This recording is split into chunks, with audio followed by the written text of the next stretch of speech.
From American actors who became governors, the former later elected president, the latter known for the phrase, "I'll be back."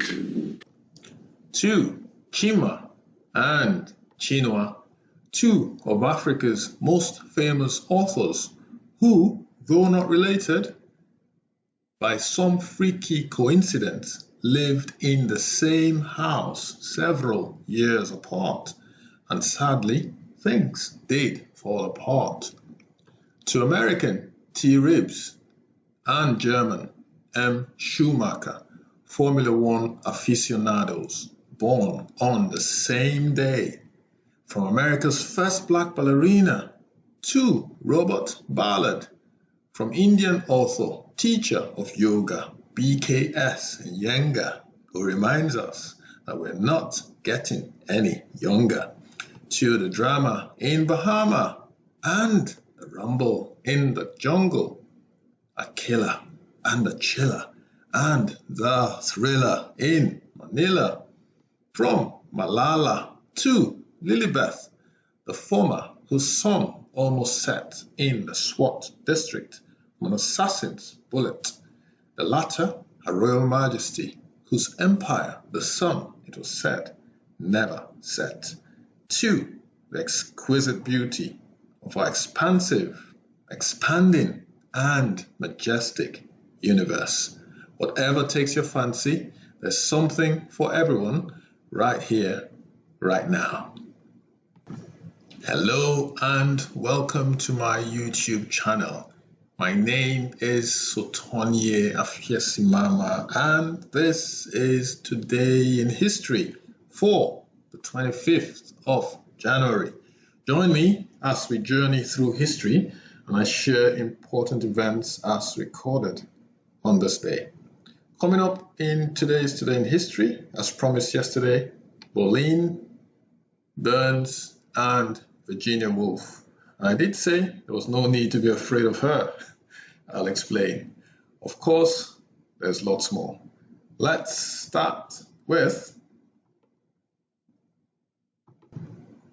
this man who will soon be revealed. His name was Claudius I.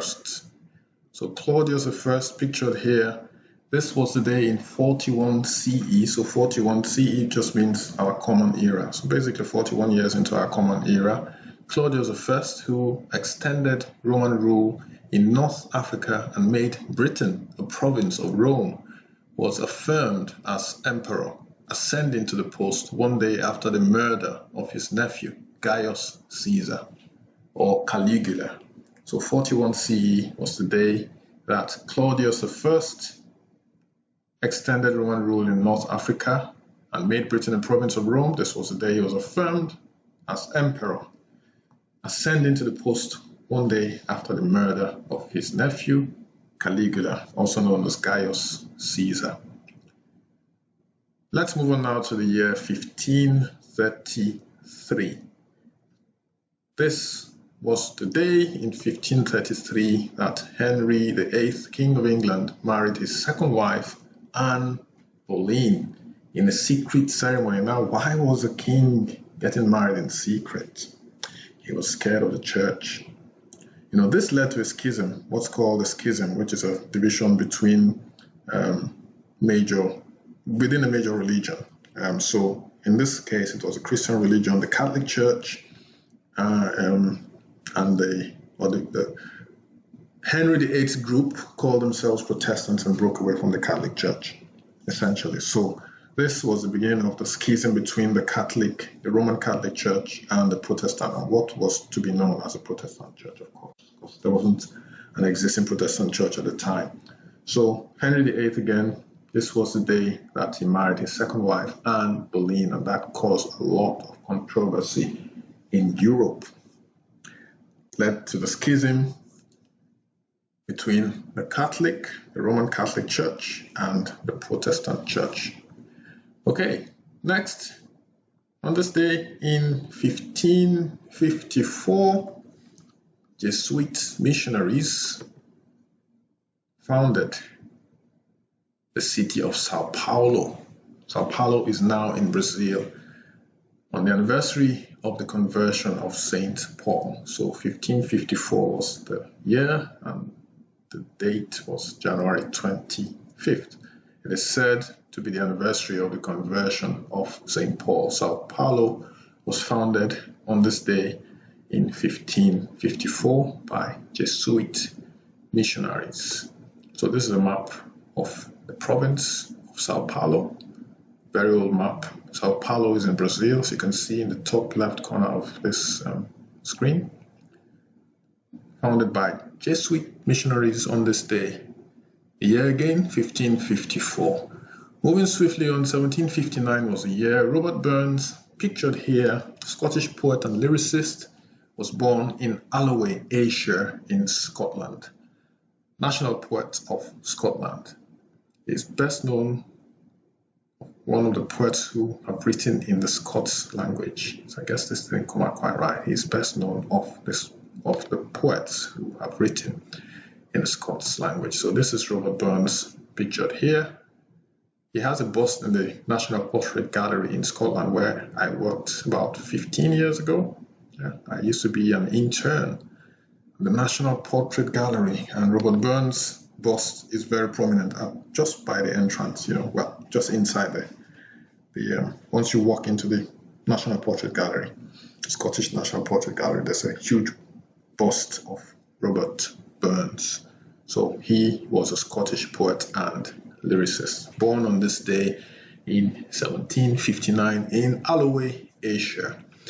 In 1882, on this day, British writer Virginia Woolf, yes, I did talk about who was scared of Virginia Woolf. She made an original contribution to the form of the novel, and was one of the most distinguished critics of her time. She was born on this day in London. The year again was 1882. Now, who is afraid of Virginia Woolf? I'll tell you a little bit of a story about that phrase. First, check this out. Who is afraid of Virginia Woolf? Now, my parents have a sizable library in a country home in my village in Nigeria, and one of the many books, they have over 1,000 books in the library, and one of the many books that I saw growing up was the book by this title, Who is Afraid of Virginia Woolf? I think it has been made into a play or a movie or something. But anyway, whenever I see that name Virginia Woolf, I just think, who's afraid of Virginia Woolf? It just comes straight into my head. So that's why I came up with that phrase. So again, Virginia Woolf made history on this day. Of course, when she was born in London in 1882. She was a British writer who made an original contribution to the form of the novel and was one of the most distinguished critics of her time. Moving on, 1933, born on this day, Corazon Aquino, pictured here, President of the Philippines, was born in 1933, once again in Tarlac, Philippines. She sadly died on the 1st of August 2009 in Makati, Philippines, at the age of 76. In 1949, on this day, the first Emmy Awards was presented. There were only 6 categories, and nominated shows were limited to those that aired in the Los Angeles area.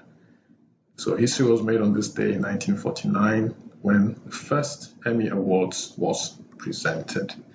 In 1961, on this day, the animated film 101 Dalmatians was released in the United States, and it became a Disney classic, especially noted for the villainous character of Cruella de Vil. So 101 Dalmatians made its debut on this day in 1961.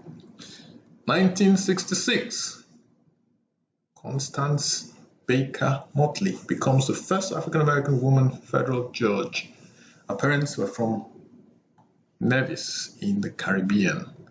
So the island of St. Nevis, that's where her parents were from. Her name again, Constance Baker Motley. She becomes the first African-American woman federal court judge. So I'm going to scroll down a bit so you can see what this is all about. One Woman's Fight for Civil Rights and Equal Justice Under Law by Gary L. Ford Jr. So go check out this book if it's still in print. Again, Constance Baker Motley made history on this day when she became the first African-American woman federal judge. Next, on this day, 1971 was the year Idi Amin leads a coup deposing Milton Obote, both pictured here, and becomes Uganda's president. So the guy who obviously instituted the coup is a guy in a military uniform, of course. That's Idi Amin. He deposed Milton Obote and becomes Uganda's president. And his terrible reign of terror began. Killed hundreds and hundreds of people, possibly thousands of people. There's also this film that was made between Uganda, mostly in Uganda. I think it was wholly made in Uganda, about an Israeli rescue mission that went very successfully. I think they lost just one or two people, one of whom was a brother of a former Israeli president. So go check out that film. I can't remember the name now, but there is a film quite a popular film back in the day in the 70s and 80s, where it was based on a real story, where Israelis trapped in Uganda were rescued by the Israeli Air Force. Very, very powerful film. Again, that's Idi Amin, the guy in the military uniform who deposed Milton Obote, the guy in the left of the picture, on this day in 1971 and became president of Uganda. Last but not least, Alicia Keys, the beautiful Alicia Keys, was born on this day in 1981. She is 40 years old today.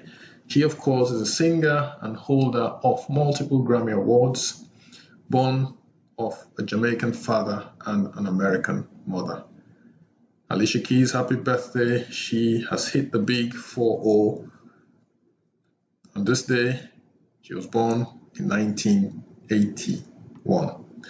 On that note, folks, we have come to the end of today's Today in History. But before you go anywhere, in tomorrow's Today in History, it's all about Antipodean convicts, Coleman and Newman. Intrigued? See you tomorrow when all will be revealed. Until then, stay safe, take care. Thanks for your support. Give me a thumbs up. Again, if you like this video, share this video with your family and friends. Don't forget to subscribe if you haven't done so already. Thanks for dropping by, guys. Again, stay safe, and I shall see you tomorrow. Bye-bye.